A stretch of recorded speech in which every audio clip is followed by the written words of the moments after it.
thunder of jets in an open sky, a streak of gray, and a cheerful... A loop, a whirl, and a vertical climb, and once again you'll know it's time for the adventures of Rocky and Bullwinkle and friends. Starring that supersonic speedster, Rocket J. Squirrel, with his pal Bullwinkle the Moose, and a host of others. Hurry, Bullwinkle! The show's about to start! I'm coming as fast as I can. Wave to the people! Yay! Now what are you doing? Signing autographs. Let's see. John Smith. But your name is Bullwinkle. I know, but that's hard to spell.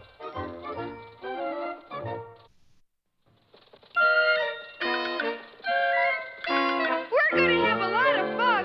Come on and join us. Sure, there's always room for one more.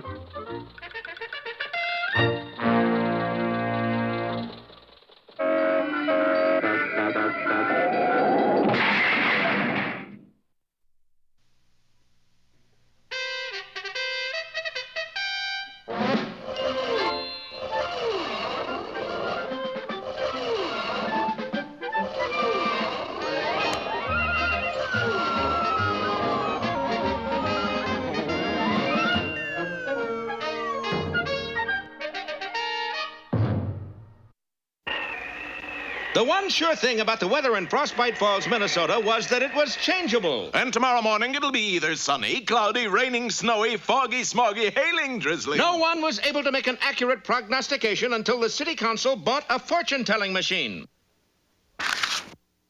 Look, Bullwinkle, 4 aces. What are they going to sing? 4 aces means variable high cloudiness. And 2 snakes in the grass meant Boris and Natasha. With that machine, Natasha, we could clean up. Why not use broom, darling? Brooms don't hold 4 of a kind every hand. Thus, on a severely overcast night, the 2 ne'er-do-wells transported the weather lady right out of Frostbite Falls and down to a river town. There, Boris inveigled the local Knicks into proving their so-called prowess with a game of poker. Ha! 3 aces, 2 kings. Beat that. 1, 2, 3. Oh, what a shameful crime, sir. Lucky lady has 4 fours. Boris cleaned the town out and used the money to purchase a somewhat antiquated steamboat. 4 coats of paint later... Well, Natasha, they always said we'd go up the river. Is more striking colors, Captain Badenoff, but what do you call her? How about the spirit of St. Louis? He's been took. The Hesperus? Ah, they wrecked that one. Because he wanted to attract gambling customers, Boris settled on the name Sands Hotel. The weather lady was stationed in the main salon, and Boris pitted her uncanny luck against all comers. Sure enough, she never failed to produce less than 4 of a kind. And even on a rare occasion when her opponent held 4 of a kind, the weather ladies were higher. I've a dog. 4 trays. Beats my 4 deuces. Sunny skies this morning, drizzles this afternoon. The Sands Hotel navigated its way up and down the river, picking up a passenger here, a bale of cotton there. But mostly sharp-eyed card sharks who had heard of the lady in the booth that had yet to lose a game of poker. Say, ain't you the guy who broke the bank in Monte Carlo? That's right, Captain. Lucky Louis Ledbetter. And I expect to do the same for this boat. Well, Lucky Louie lasted 5 hands. This barrel here, Mr. Ledbetter, is on sale today. Meanwhile, what about Rocky and Bullwinkle? Were they going to take this sitting down? Nope, we just painted the chairs. Listen to this, Bullwinkle. The steamboat Sands Hotel challenges anybody or anything to a game of poker. Come be beaten by Ruth Booth, the best female poker player on Earth. They're talking about our missing weather lady. That night, 2 stowaways climbed aboard the Sands Hotel. Lucky for us, the river is low this time of year. Shh, somebody'll hear you. A peek through a porthole confirmed the little squirrel's suspicions. The weather lady was indeed Miss Ruth Booth. We gotta sneak her out. Bullwinkle, you create a diversion while I jimmy the lights. Then when the lights go out, you grab the weather lady and swim to shore. Wade to shore. Yeah. Some 2 minutes later, a southern gentleman wearing a beaver hat over what looked like a hat rack sat down opposite the card machine. Good evening, y'all, sir. My name is Colonel Beauregard. Boris is Moose you said you killed in previous episode. Look, it's his show. If he wants to be hard to kill, let him. You come to play Miss Booth here? Oh, you bet. You're the one who does the betting, Sonny Poopsie. Go get a gun. What kind gun? Spray? No, a gun. The kind goes boom. Uh-oh, will Rocky be able to kill the lights before the moose gets killed? Be with us next time for Bartender, Turn Those Lights Off, or A Shot in the Dark.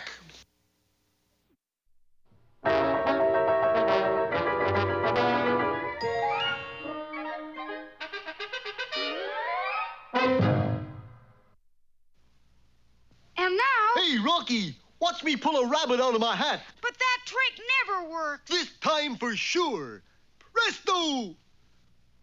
Well, I'm getting close. And now it's time for another special feature.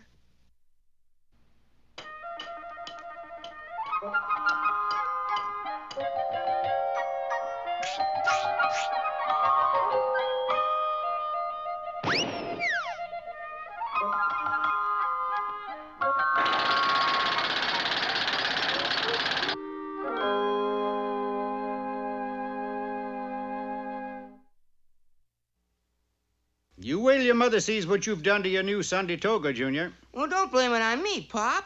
Blame it on Skinny Flavius's dog. Skinny Flavius's dog is only 6 weeks old. But that briar patch in our backyard isn't. Is that what tore your toga? Uh-huh.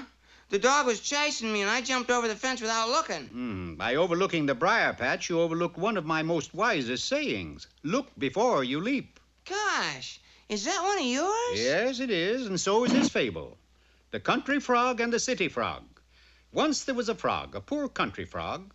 His only possession was a small farm on which the only thing he could grow were gopher holes. I got holes in my farm, holes in my shoes, and a hole in my head, or I wouldn't still be here. That was the year the world discovered the game of golf. 4! And as anyone can tell you, the object of the game is to put the ball in a hole. That was also the year there was a shortage of holes, but not on the frog's farm. I'll give you 50,000 cash for 18 holes. I'll make it 60,000. The frog sold every gopher hole on his farm and overnight amassed a huge fortune. I'm going to take me a roll of nickels, and I'm going to the big city. I'm going to have me a time. And then he saw it. The Bijou Theater directly across the street. And on the marquee, the frog gets 50 beautiful dancing frogs. After purchasing a ticket, which incidentally was only a nickel, he took a seat in the very front row. I have done died and gone to heaven. One gorgeous creature in particular caught his fancy, the star of the show, Amphibian.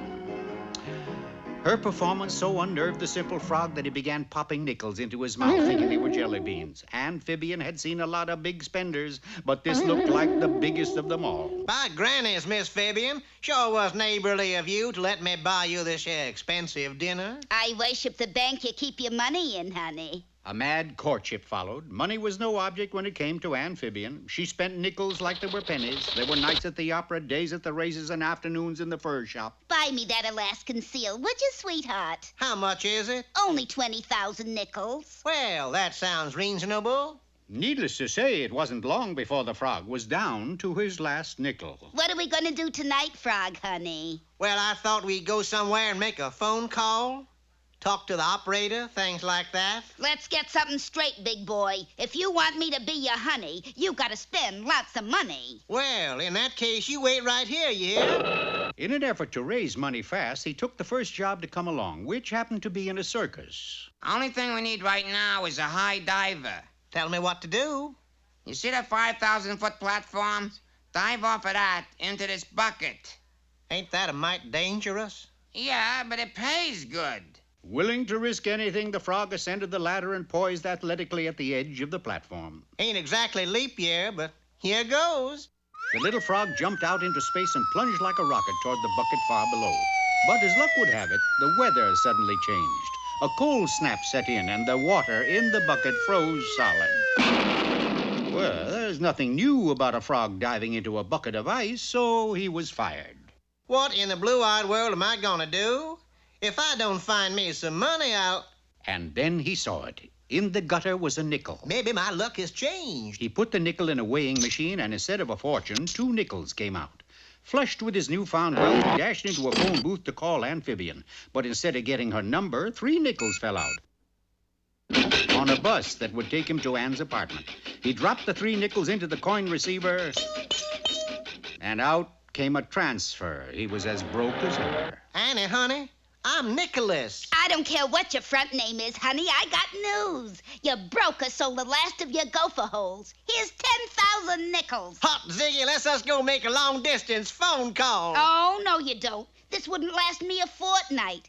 You're going to enter a frog jumping contest and will win a fortune. But, Annie, baby, I can't jump. You won't have to, Green Eyes. We'll bet on another frog.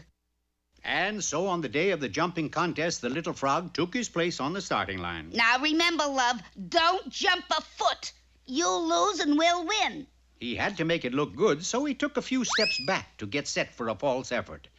But not looking where he was going, he backed into a bush on which sat a bee. And the frog took off on the longest jump ever recorded by man. He won the contest, but he lost his money and amphibian. So you see, Junior, look before you leap. I got a better one, Pop. Don't you always? All right, let's have it. Once bitten, twice spry. No, go play in the briar patch, son.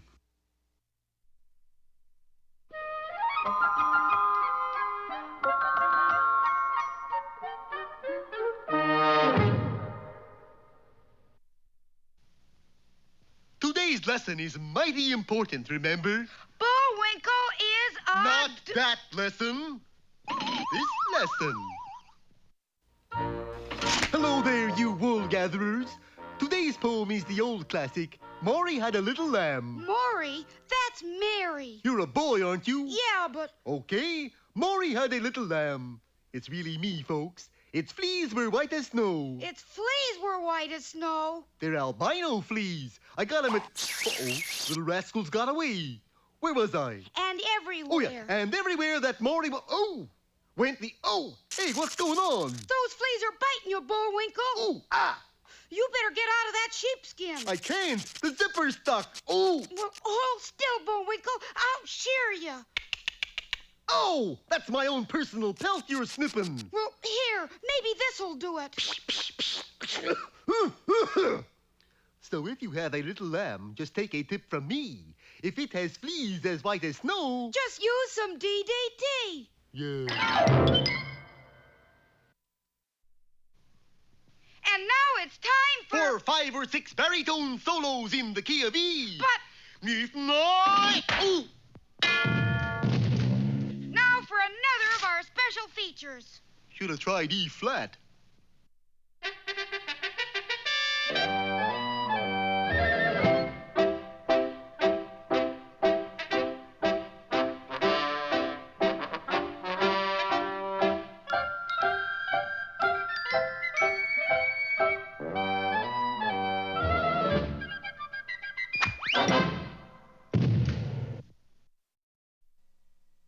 Hello, Peabody here. Today, Sherman and I are off to Boston. For beans, Mr. Peabody? No, for the Battle of Bunker Hill, Sherman. We set the Wayback Machine for June 17th, 1775, and in an instant we were teleported to the scene of the battle. High atop Bunker Hill, we joined the American Army. Look, Mr. Peabody, the British are halfway here already. Oh, indeed they were, and closer they came. Why don't the Americans fire? A good question, Sherman. Pardon me, Lieutenant, but unless you commence firing, the British will be upon you. I know it, but orders are orders. And what were the orders? Not to fire until we see the whites of their eyes. And the way I see it, this battle's going to be over without us firing a shot. I don't understand, Mr. Peabody. Can't they see the whites of the eyes? I'm afraid not, Sherman. You see, the British are wearing sunglasses. Well, the battle might have begun and ended right there if it hadn't been for British tradition. The clock struck 4 and the English broke for tea. 1 lump of tulle, ma'am. 3, please. Quick, Lieutenant. Send someone back to headquarters and have those orders countermanded. A good idea. I'll go myself. You realize, of course, everything depends on speed. Don't worry, sir. I'll be back in a week. A week? Headquarters are in New York. Well, give my regards to Broadway. Quickly, Sherman, we must invade the enemy camp. It was obvious that unless the British removed their sunglasses, the American cause was doomed. We made our way downhill and hid behind a small wooden fence. Now what, Mr. Peabody? Take the spray can, Sherman. It contains white paint. You see this hole in the fence? Well, every time a British soldier peeks through it, spray his sunglasses. But how are you going to get them to peek through the fence? Curiosity, my boy. Seconds later, a "Do Not Look Through Here" sign was posted over the hole, and it brought immediate results. How's it going, Sherman? Just fine, Mr. Peabody. Good. Continue spraying until you've run out of soldiers. Then meet me at the tent of General Burgoyne. By Jove, Major, that sunglasses idea of yours was positively a stroke of genius. Where on earth did you ever pick it up? In one of the far-off colonies called Long Beach, California. All the natives wear them out there. Begging the General's pardon, sir, but we just caught 2 blinking spies. You didn't catch us, and we are not spies. General Burgoyne, I am Dr. Peabody, and this is my assistant, Dr. Sherman. Doctors? What sort of doctors? Eye specialists. There's an outbreak of spot-sitis in the colonies, and... Tea time's up. All right, Major. Have the men resumed the attack. Now what's all this polderol about Aesopotis? Spot-sitis. You see, General... General, come quickly. What is it, men? Are we on the run? No, sir. We're on our backs. Look, every one of our soldiers flat on his back, complaining of spots before the eyes. Spot-sitis. Spotsitis? Spotsitis? We set up a field hospital in the General's tent. I say, do you always use a magnet instead of a scalpel? In cases of spot-sitis, yes. Now close your eyes, please. Now open them. I can see! Oh, I can see! Gets you right here, doesn't it? Why, yes, I suppose so. By the time we were through, every soldier in the British Army had been shorn of sunglasses. We presented our bill to Burgoyne and then crept back to the American lines. Here they come, Mr. Peabody. Now remember, men, your orders are not to fire until you see the whites of their eyes. Oh, no, they're not. It's the lieutenant who went to New York. How did you get back so fast? I hit the signals just right. Here are the new orders. To the American Army, do not fire until you see the glare of their sunglasses. Oh, no! Well, Sherman, back to the enemy camp again. What do we do this time? We'll have to convince Burgoyne the only preventive for a reoccurrence of spot-sitis is to wear sunglasses. That's correct, General. According to my colleague, Dr. Sherman here, your army must wear sunglasses. By the way, old man, isn't Dr. Sherman a trifle young to be a doctor? Well, he skipped his internship. Your sunglasses, General? Thank you, Doctor. And so the British finally assaulted Bunker Hill. We not only saved the American Army, but we coined a new phrase. New phrase? Yes. I think what we did with those sunglasses was definitely a frame-up. Don't you?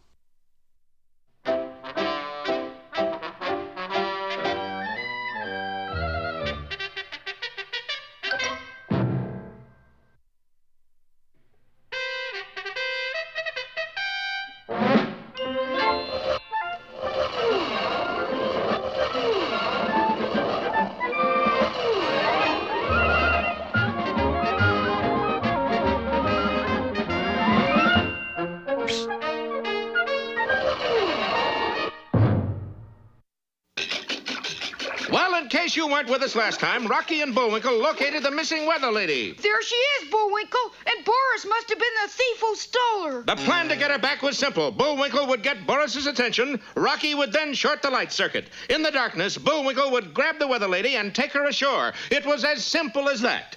Alas, so was Bullwinkle. So your name is Colonel Beauregard, yeah? That's right, sir. Of the Bullweevil Beauregards. Boris, that is Moose. No. Yes. I thought maybe it was Miles Standish. Maybe you're right. Natasha, go get gun and 1 bullet. Don't get 2 bullets. For why? I might use 2nd bullet on you know who. Sorry for all the chit-chat, Colonel. Now, how would you like to make a bet? You bet. No, we did that one last time, didn't we? Here you are. What's that, piggy bank? Pig in a poke, y'all know. Okay, here is 5 cards. What you got? 5 cards, just like you said. Say, how'd you do that? Do what? Deal me 5 cards and know how many I had. Good thing I brought my mother seals along. Please, Moose, Mr. Beauregard, what cards you hold? A king high. Straight? No, just a king high. And there's 4 of them. Too bad.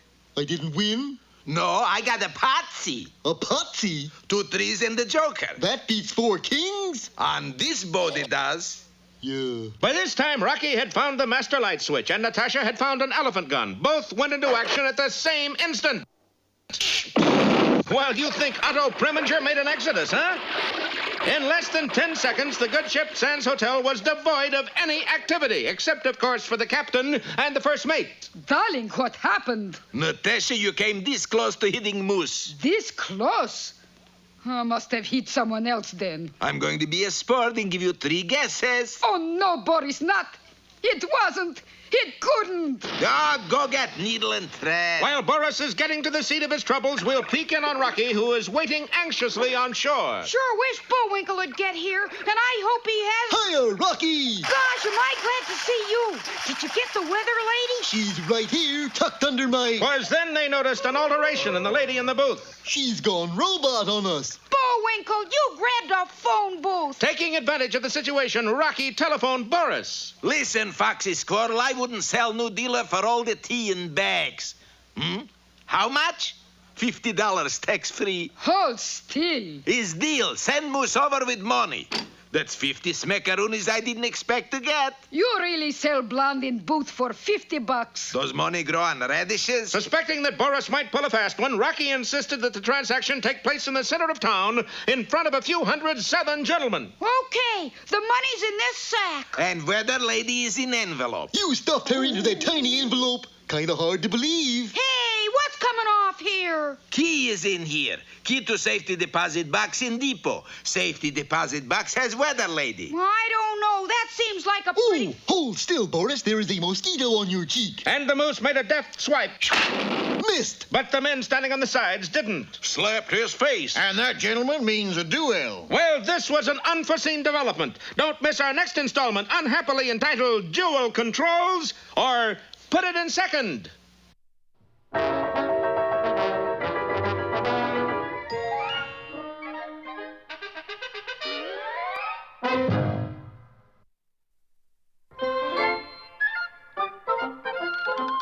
Well, it looks as if our time is just about run out.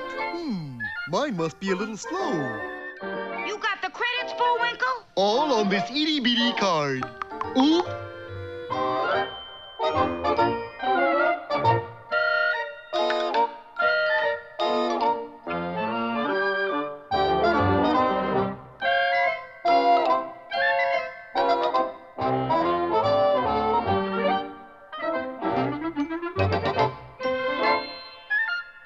We're late again, Bullwinkle. Right.